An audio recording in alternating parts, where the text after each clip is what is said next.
नमस्कार दोस्तों, स्वागत है आपका अपने इस YouTube चैनल पर।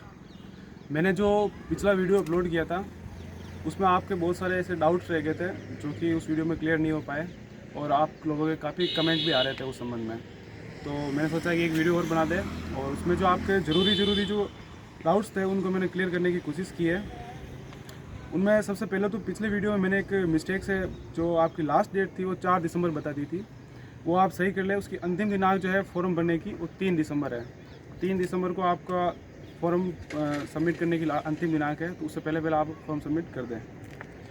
तो नेक्स्ट जो एक आपका डाउट था उसमें कि टीएसपी में कौन कौन फॉर्म भर सकता है, तो सर आप बताइए कि ये टीएसपी में कौन कौन फॉर्म भर सकता है। टीएसपी में जो भी टीएसपी क्षेत्र के हैं वो फार्म भर सकते हैं। टीएसपी क्षेत्र में राजस्थान में कुछ जिले आते हैं और कुछ जिलों में से कुछ क्षेत्र आते हैं। तो सर उसमें से जिले कौन कौन से सर? जो मेन जिले हैं वो है प्रतापगढ़, सिरोही, उदयपुर, डूंगरपुर और बांसवाड़ा। और इसके अलावा चित्तौड़ का कुछ एरिया, राजसमंद का कुछ एरिया, पाली का भी कुछ एरिया है। पाली का भी कुछ हिस्सा टीएसपी क्षेत्र के अंदर आता है। वैसे भी जो टीएसपी में उनको लगभग सबको पता है कि वो टीएसपी एरिया में आते हैं।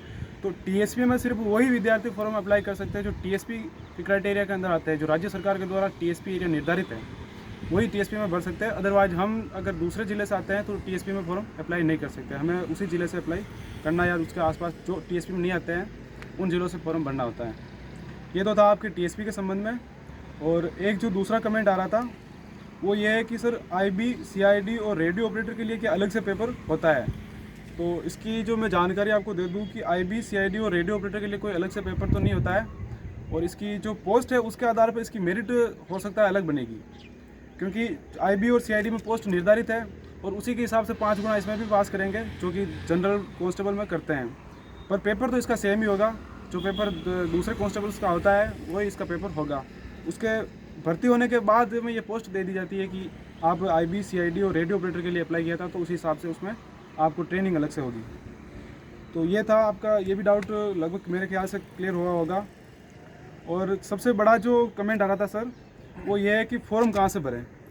तो फॉर्म सबसे पहले आप अपने नज़दीकी क्षेत्र से भरने की कोशिश करें। जो नज़दीक क्षेत्र रहेगा वहाँ से भरने की आप जिले से कोशिश करेंगे या खुद के ज़िले से भरने की कोशिश करें तो बढ़िया रहेगा आपका नौकरी करने की।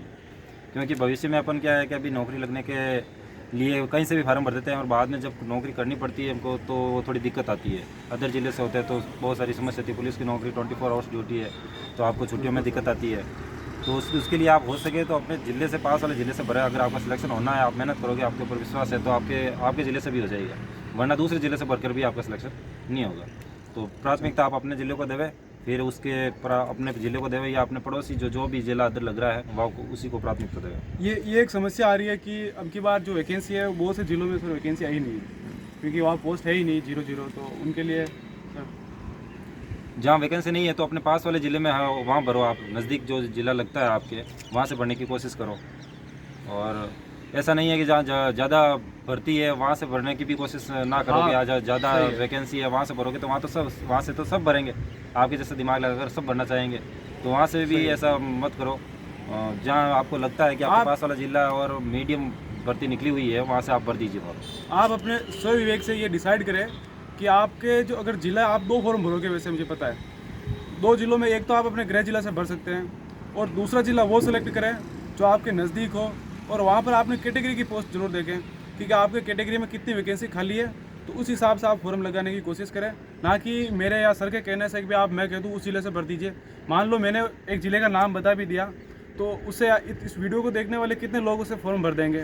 तो उस ज़िले में तो वैसे भी वैकेंसी कम रहती है और वहाँ पर इतने फॉर्म आ जाएंगे तो कंपटीशन बढ़ने का वहाँ पर फुल चांस रहता है। तो आप अपने स्व वीक से डिसाइड करें कि आपको फॉर्म कहाँ से अप्लाई करना है, और दोबारा ये आप अपना डाउट ना रखें कि फॉर्म में कहाँ से भरना है या अन्य किसी से पूछे कि मैं कहाँ से भरूँ भर सकते हैं। उचित वैकेंसी देकर फार्म भरते हुए आपको लगता है कि यहाँ से कोई ज़रूरी नहीं है कि सीट कहीं पे जैसे 10 हो तो आप वहाँ से नहीं भरे कि यहाँ तो कम है। आपको जहाँ लगता है कि ये पास में है मेरे ज़िला या ठीक रहेगा वहाँ, तो वहीं से भरने की ज़्यादातर कोशिश करें आप। तो इसमें जो होम डिस्ट्रिक्ट होता है वो सबसे बेस्ट ऑप्शन रहता है, क्योंकि आप पुलिस की नौकरी कर रहे हो 24 आवर्स की, तो गृह जिला का फॉर्म मेरे ख्याल से सबसे अच्छा रहता है। और सर नेक्स्ट क्वेश्चन ये था कि कोचिंग करें या नहीं करें? कोचिंग अगर आप पहली बार नए हो, तैयारी कंपटीशन शुरुआत से कर रहे हो तो कोचिंग करना आपके लिए ठीक रहता है। ज़रूरी नहीं है कि वो कोचिंग बहुत बड़ी हो, नामी कोचिंग हो। एक जो मध्यम कोचिंग उचित गाइडेंस दे सके कोचिंग वहाँ से भी कर सकते हो, क्योंकि पढ़ना आपको है। अगर वो तो आपको खाली गाइड करेंगे, पढ़ना आपको है। इसलिए आप अगर कोचिंग ले लेते हो तो भी अच्छा है। हाँ सर। और बाकी अगर आपको कंपटीशन का पहला थोड़ा बहुत नॉलेज है तो आप सेल्फ स्टडी भी कर सकते हो। अगर आपको पहले से अनुभव है और पिछली वैकेंसी में आप 1 या 2 नंबर से ही रहे हैं, तो मेरे ख्याल से आपको अब कोचिंग करने की आवश्यकता है नहीं। आपने जो पहले पढ़ रखा है उसको बार बार रिपीट करें। बेस को तैयार करने की हाँ। कोशिश करें। सबसे पहले आधार तैयार करें, जो नॉर्मल जो भी होता है वो जी आप सर। बेस बनाने की कोशिश करें। बेस के बाद ऊपर बढ़े। कोचिंग का सहारा अधिकांश उन विद्यार्थियों को लेना चाहिए जो इस फील्ड में बिल्कुल नए हैं और उन्हें पहली बार कंपटीशन का अनुभव नहीं है और वो पहली बार अप्लाई कर रहे हैं फॉर्म, तो उन्हें तो मेरे ख्याल से ज़रूर ही कोचिंग करनी चाहिए, क्योंकि उन्हें एक सही दिशा और गाइडेंस मिल जाती है कोचिंग में जाने से। अदरवाइज आप अगर पिछली वैकेंसी में रहे हैं या आप काफ़ी सालों से तैयारी कर रहे हैं तो आपको कोचिंग की आवश्यकता नहीं है। आपको सेल्फ तैयारी करने की बहुत आवश्यकता है, तो उससे आपका हो जाएगा। ये था कोचिंग का डाउट, तो कोचिंग का डाउट आप अपना क्लियर कर लेना। अब एक क्वेश्चन आया था सर कि EWS सर्टिफिकेट कौन सा होना चाहिए, यानी कि किस ईयर का होना चाहिए सर? जिस वक्त आप फार्म भर रहे हो उस वक्त का होना चाहिए। मैं तो उस वक्त का मांगते हैं, पिछली भर्ती में भी उस वक्त का मांगा था। Yes sir. कौन से जिलों में दूसरे जिस वक्त जो वो डॉक्यूमेंट वेरिफिकेशन करते हैं उस साल का भी मांगते हैं, तो आप बनवा कर रखें, इस साल का भी रखें। और जिस वर्ष आपका डॉक्यूमेंट वेरिफिकेशन हो, यानी 2021-22 मतलब भी मांगे उस वक्त का भी आपके पास होना चाहिए। EWS सर्टिफिकेट आप हर साल का बना लें। और अभी जो वैकेंसी हुई थी उसका मैं बता दूं, मैं EWS से चयनित हूँ, तो EWS वही मांगा जिस साल वैकेंसी निकली थी। जैसे कि ये वैकेंसी 2021 में निकल रही है, तो आपको इसी फाइनेंशियल ईयर का EWS प्रमाण पत्र होना आवश्यक है। तो आप ये भूल ना करें, EWS अवश्य बना लें। और हर साल EWS जब भी एक्सपायर होता है मार्च के महीने में, तो उसके नेक्स्ट ईयर में आप EWS नया बनवा लें, तो उसका आपको आगे दिक्कत नहीं होगी। और जो एक आयु सीमा में छूट का आपको बताना था, वो भी सर बता देंगे आपको कि आयु सीमा में छूट कैसे क्या मिली है। आयु में छूट सबको 1 साल का दिया गया है छूट। और बाकी जो EWS SC ST और BC बैकवर्ड क्लास को मिलता है वो छूट, वो उस विज्ञप्ति में दे रखा है। तो कितनी छूट है सर इनको? 5 साल की छूट है इनको। अच्छा, 5 5 साल की तो EWS को छूट है। और सर और इसकी गणना 2022 को 1/1/2022 को मान 1/1/2022 से की जाएगी। 22 से की है। ठीक है, तो आपकी अगर डेट ऑफ बर्थ 1993 से ऊपर है, आप EWS कैटेगरी या SC ST उससे ऊपर आते हैं, तो आप एलिजिबल हैं, क्योंकि आपको 5 साल की छूट तो वहाँ मिली है। और सर 1 साल की छूट जो राज्य सरकार द्वारा दी गई है वो भर्ती डिले होने की वजह से, तो 1 साल वो 5 वो ऐसे करके आपको कुल 6 साल की छूट मिलती है। तो आप 1993 से ऊपर की डेट ऑफ बर्थ है अगर आपकी, तो आप फॉर्म अप्लाई कर सकते हैं। 93 और 98 अलग अलग। और महिलाओं के लिए तो और भी अधिक छूट है, क्योंकि उनको उनकी कैटेगरी के प्लस ये 6 साल और मिलेंगे। आप अपनी विज्ञप्ति में देख लें, और समय हाँ। दे रखा है सामने। मैंने टेलीग्राम पर विज्ञप्ति शेयर की है, आप एक बार जरूर देखें उस विज्ञप्ति को, और उसमें सब कुछ लिख रखा है सर, सब क्लियर है साफ साफ। और सर एक जो सिलेक्शन प्रोसेस है, अभी नए जो पुराने आए हैं उनको तो पता है लगभग कि ये सिलेक्शन प्रोसेस क्या होता है इसका, लेकिन जो नए विद्यार्थी आए हैं उनके मन में डाउट है कि सिलेक्शन प्रोसेस क्या रहता है। सिलेक्शन प्रोसेस का भी आपको चिंता नहीं करनी है। आपको मेन अभी एग्जाम देना है, फॉर्म भरे, तैयारी करें और एग्जाम दें। एग्जाम के जो भी है एग्जाम में 100% में से लगभग 70% एग्जाम है।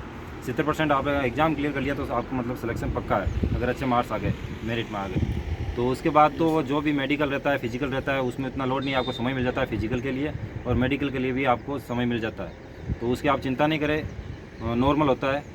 आपके शरीर में कुछ नहीं होना चाहिए, उसके अंदर दे रखा है, नोक नहीं होना चाहिए, बेंगापन नहीं होना चाहिए, जो नॉर्मल डिजीज़ है वो दे रखी है, वो नहीं होनी चाहिए। बाकी ऐसा कोई मेडिकल भी इतना नहीं होता है, और नॉर्मल जो उसके अंदर क्राइटेरिया दे रखा है वो चेक करते हैं। तो फिलहाल आपको अपनी तैयारी पर ध्यान देना चाहिए। वैसे मोटे तौर पर मैं आपको इसका सिलेक्शन प्रोसेस बता देता हूँ कि पहला आपका एग्ज़ाम होगा जो 150 नंबर का होगा।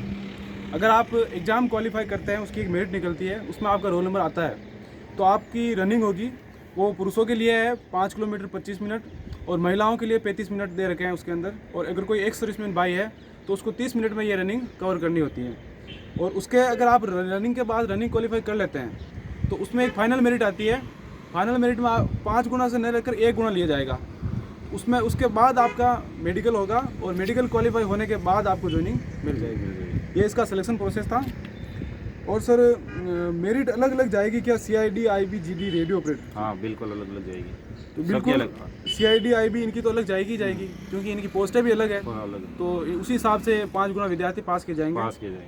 ये तो थे सर जो कॉमन क्वेश्चन आपने पूछे थे। और एक तो बहुत क्वेश्चन आ रहा था कि सर आपका टेलीग्राम चैनल नहीं मिल रहा है। टेलीग्राम केसू जी के ट्रिक्स नाम से है, और डिस्क्रिप्शन में इसका लिंक भी दे रखा है, और आज भी इस वीडियो के नीचे भी मैं अपना लिंक डाल दूंगा, आप वहाँ से आराम से ज्वाइन हो सकते हैं। और सर इसके अलावा कुछ कहना चाहेंगे? बस यही, आप तैयारी करो, बस फॉर्म भरो और तैयारी की चिंता करो अभी। बाकी दूसरी आपको चिंता करने की कोई आवश्यकता नहीं है, कोई डाउट रखने की कोशिश नहीं है। बिल्कुल मन में डर नहीं रहना चाहिए कि बाद में क्या होगा, ऐसा मेडिकल क्या होगा, फिजिकल क्या होगा, उसके लिए आपको चिंता करने की आवश्यकता नहीं है। बिल्कुल। बाकी आप अभी एग्ज़ाम की तैयारी पर जोर दो। अभी आपको अपना 100% अपनी जो तैयारी है, जो एग्ज़ाम की तैयारी रिटर्न की होती है, उस पर ध्यान दीजिए और पूरे मनोयोग से तैयारी करें, आपका सिलेक्शन निश्चित होगा। और दूसरी कोई तैयारी न करें, थोड़ा फिजिकल को भी फिट रखें, ऐसे नहीं कि थोड़ा शाम सुबह घूम लिया करो, उससे माइंड भी फ्रेश होता है। यही थी मोटी मोटी बात जो आपको बतानी थी। और इसके अलावा अगर आपका कोई डाउट हो तो आप मुझे कमेंट कर सकते हैं, मैं उसका जवाब भी देता हूँ। अधिकांश विद्यार्थियों को जैसे मुझे समय मिलता है, क्योंकि हम दोनों भाई अभी ट्रेनिंग में हैं और ट्रेनिंग हमारी चल रही है, तो ट्रेनिंग काल के दौरान हमें बहुत ही कम समय मिलता है, लेकिन फिर भी कोशिश करते हैं कि आपको जो डाउट है, हम छोटे भाइयों का जो भी डाउट रहता है, जो भाई पिछली भर्ती में रह गए उनके भी बहुत से डाउट है, पता नहीं क्यों, तो वो क्लियर करने की बहुत कोशिश करते हैं हम, और करते भी हैं और करते रहेंगे। तो इसी के साथ वीडियो का अंत करते हैं। धन्यवाद। अगर चैनल पर नए हैं तो प्लीज़ सब्सक्राइब करें और अपने दोस्तों के साथ शेयर करें। वीडियो अच्छा लगा हो तो लाइक करें। धन्यवाद।